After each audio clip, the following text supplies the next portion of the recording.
Bonjour, bienvenue sur le podcast Au fil des lunes. Je suis Claire Vigrimaud. Je suis hypnologue et professeure de yoga.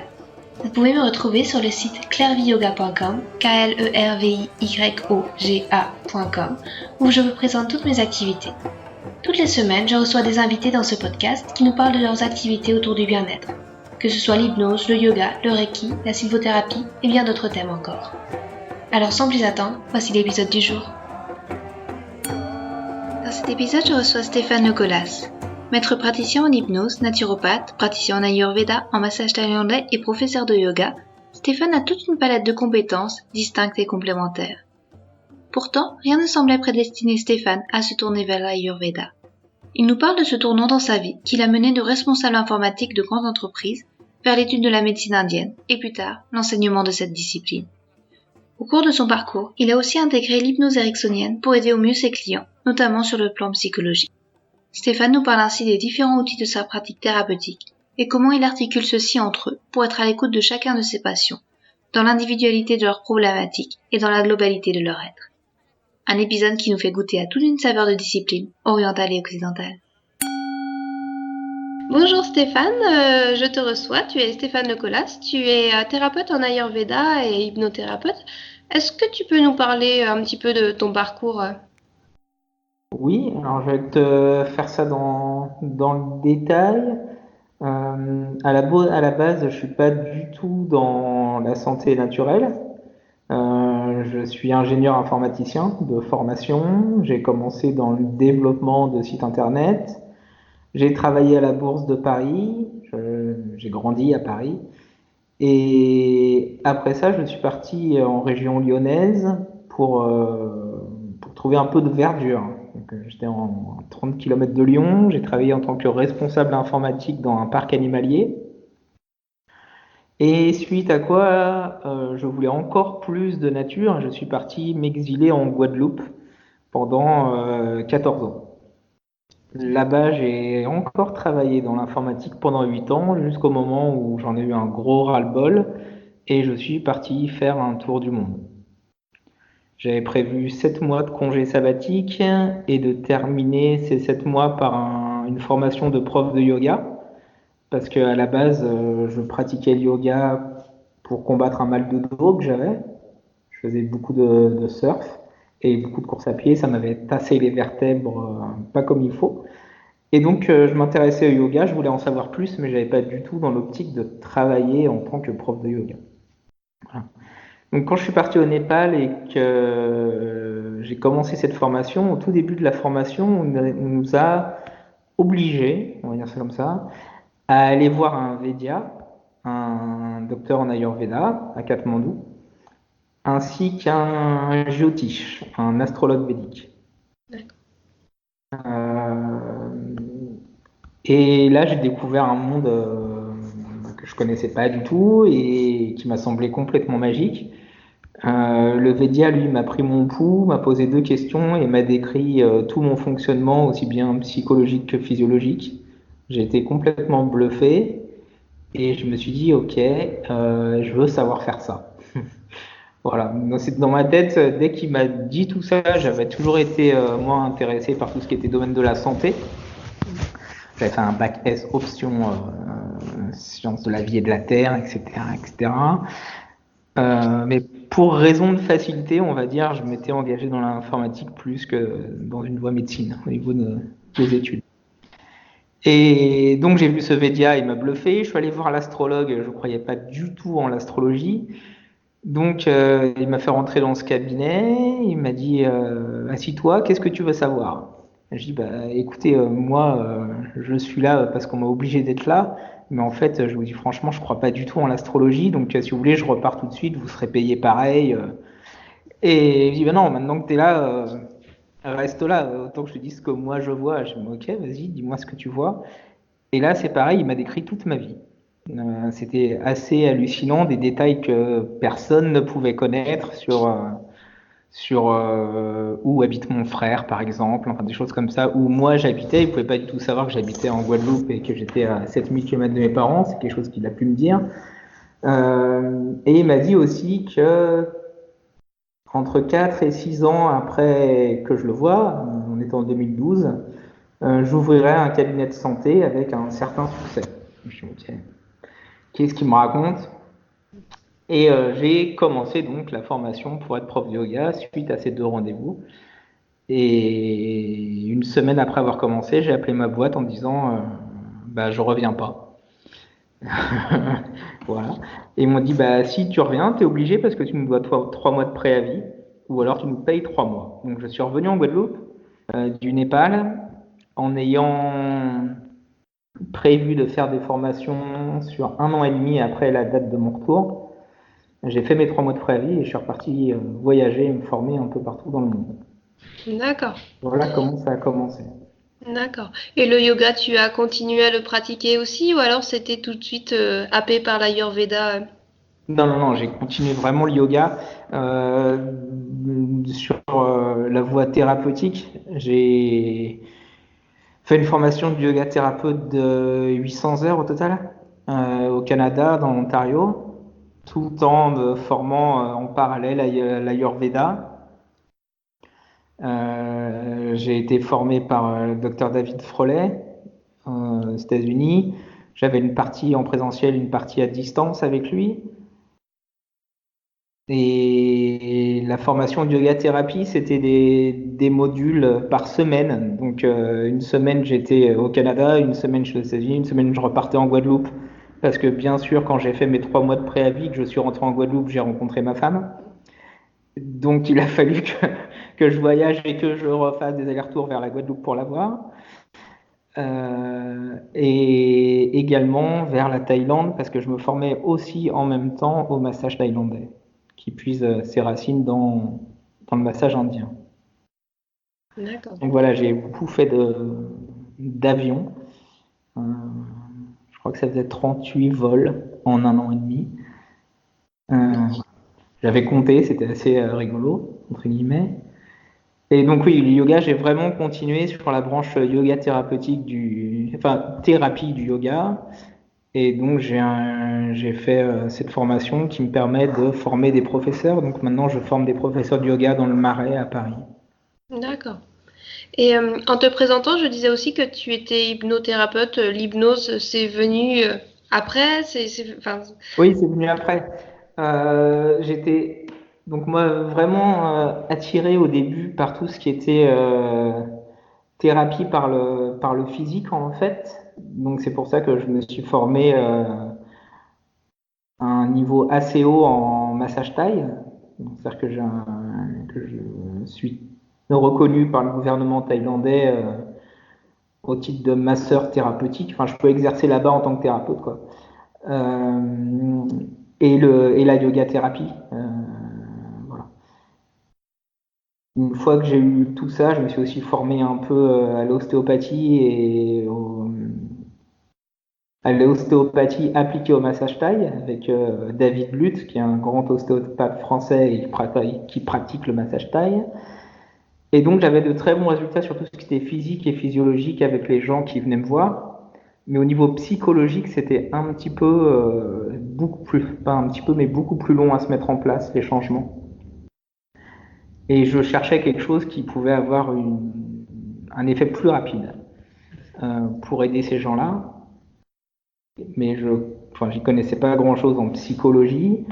Ce que moi, j'avais suivi en psychothérapie, parce que j'avais suivi une psychothérapie, pour moi, ça m'avait moyennement convaincu. Jusqu'au jour où, en fait, j'ai eu le déclic quand un cours de yoga, une femme est arrivée avec une bouteille de champagne à mon cours et elle m'a dit c'est pour toi, merci, merci, c'est grâce à toi que j'ai eu le permis.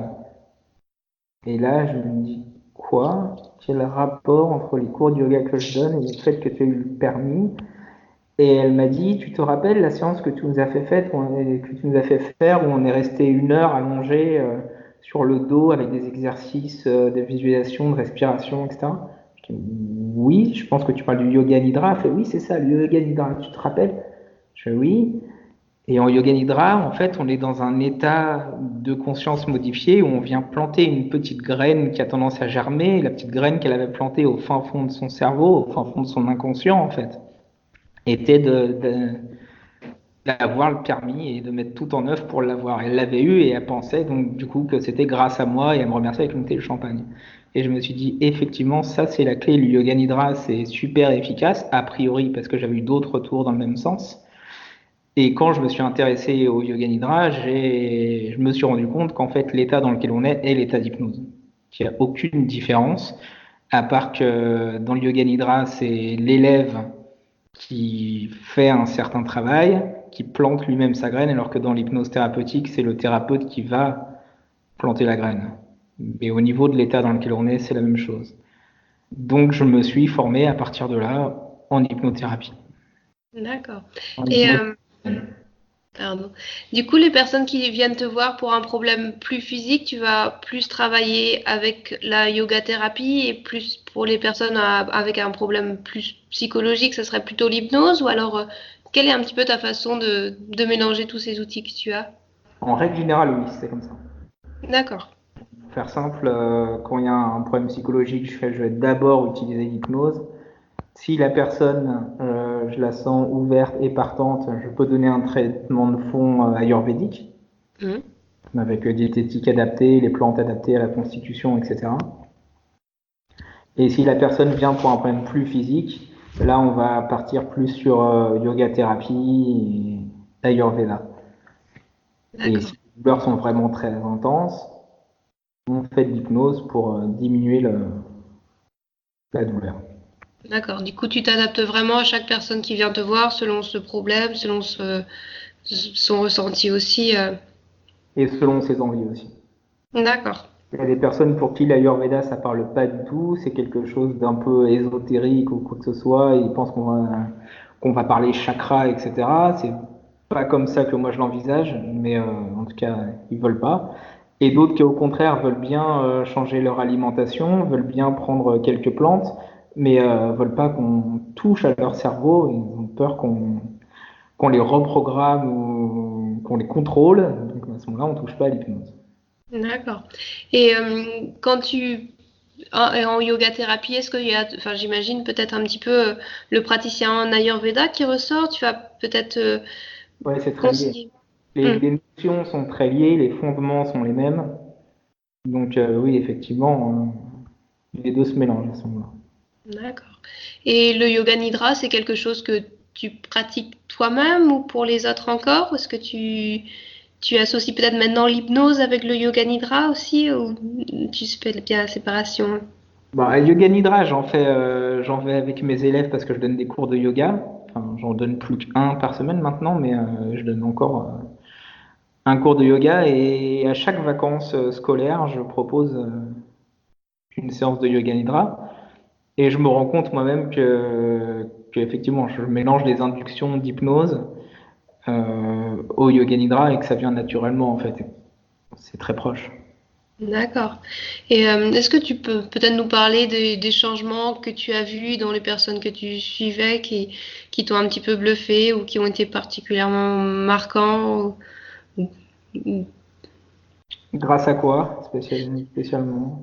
je sais pas, la thérapie qui te semble peut-être la plus efficace ou que tu conseillerais peut-être Ce plus. qui me paraît, pardon, ouais, ce qui me paraît en fait le plus magique, enfin le plus magique dans le sens où c'est l'effet immédiat, c'est l'hypnose. D'accord. Avec l'Ayurveda, j'ai eu obtenu des changements, enfin les personnes ont obtenu des changements qui semblaient miraculeux pour elles. Je me rappelle d'une dame que j'avais vue en Guadeloupe qui n'arrivait pas à avoir d'enfant et qui fumait. Et sans utiliser l'hypnose, elle avait arrêté de fumer. Et alors qu'elle était sous traitement depuis des années, elle avait arrêté tous les traitements dans le but d'avoir un enfant. Et elle m'avait écrit un mot 6 mois après qu'on se soit vu. Merci beaucoup, j'ai arrêté de fumer, je suis enceinte de jumeaux. D'accord. Je trouvais ça super chouette. Effectivement, c'est Mm. super C'est touchant. une belle réussite.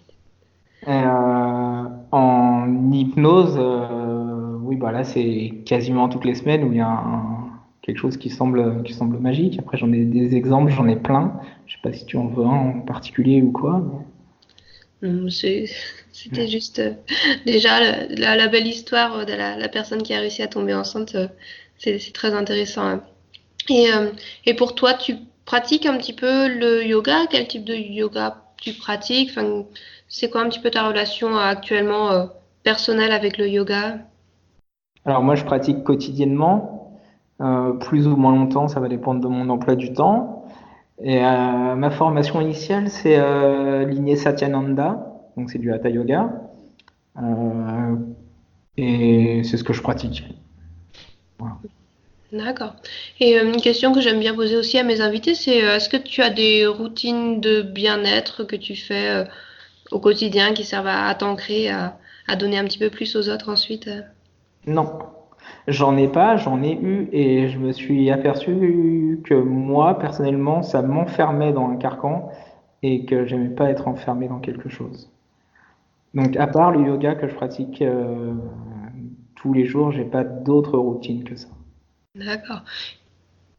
Après, il y a aussi des automatismes qui se font, je ne sais pas si ça rentre dans une routine, mais en tout cas, au niveau alimentation, je sais exactement ce qui me convient et je fais naturellement ce qu'il faut pour ma constitution, par exemple.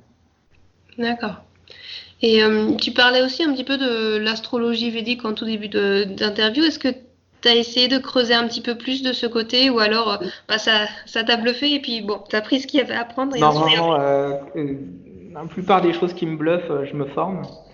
Donc, je me suis lancé dans la formation en astrologie védique et j'ai lâché au milieu de la formation, parce que c'est vraiment ultra complexe. Je pense que c'est bien plus, enfin, peut-être pas bien plus, mais en tout cas, ça me semblait plus complexe que l'Ayurveda. Il y a beaucoup de calculs à faire, beaucoup de choses à savoir par cœur. Et quand je m'étais lancé là-dedans, j'étais en même temps dans la formation en Ayurveda et en même temps dans une nouvelle relation amoureuse et en même temps dans plein de choses. Ce qui fait que j'ai pas pu tout suivre. D'accord. Mais je connais certaines petites choses du coup quand même. D'accord. Et c'est un projet de reprendre ou peut-être non, pas ça. Ça me semble une montagne. Hmm. Super intéressant parce que effectivement c'est encore un outil que je trouve magique, Oui. mais c'est colossal. C'est comme travail, c'est vraiment très important. Donc là non, c'est pas dans mes projets. J'ai d'autres projets de livres. D'accord. Déjà j'ai du mal à avancer comme je voudrais dessus. Donc il y en a deux, il y en a un qui est en cours, un que je termine, que j'essaye de terminer, qui est le quatrième module du cours de praticien en Ayurveda. D'accord. Donc j'ai déjà publié 3 modules qui donnent lieu à une formation complète de consultant, dans lesquels on voit l'anatomie, la physiologie du point de vue de l'Ayurveda, on voit le diagnostic de constitution et de déséquilibre, et on voit les principales méthodes de traitement que sont la diététique, la phytothérapie et le panchakarma.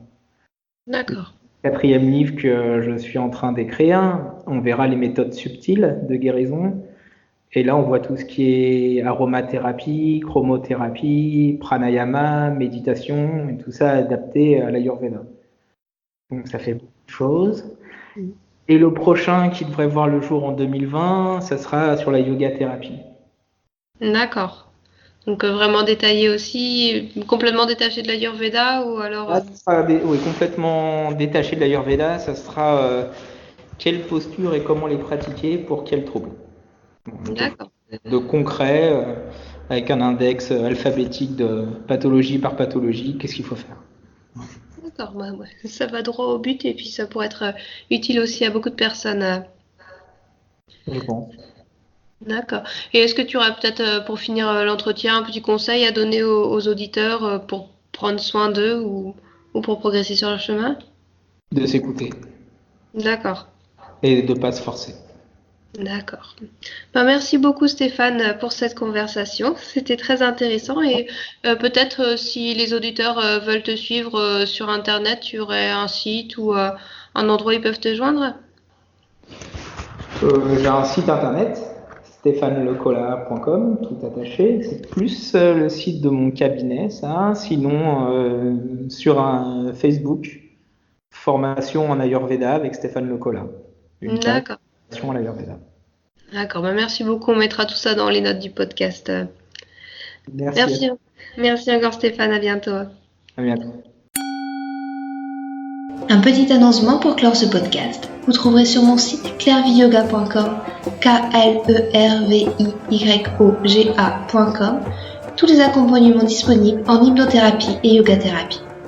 Je suis à votre disposition pour vous accompagner vers un mieux-être, que ce soit en présentiel ou à distance via Skype ou Messenger. Et si vous voulez vous amuser et vivre des expériences fascinantes, faites un tour du côté des Pyrénées-Atlantiques le temps d'un week-end. Une fois par mois, je vous propose des ateliers d'hypnose le vendredi soir et les matinées du yoga le samedi matin. Vous trouverez toutes les infos à la rubrique Atelier du site clairviyoga.com. Enfin, ce podcast est aussi possible grâce à l'espace membre Clairviyoga. En devenant membre exclusif, vous aurez accès à des articles inédits, des livrets de développement personnel et un suivi personnalisé de vos projets, où je serai à votre écoute pour vous guider et vous conseiller par un accompagnement vidéo régulier bimensuel. Merci et à bientôt.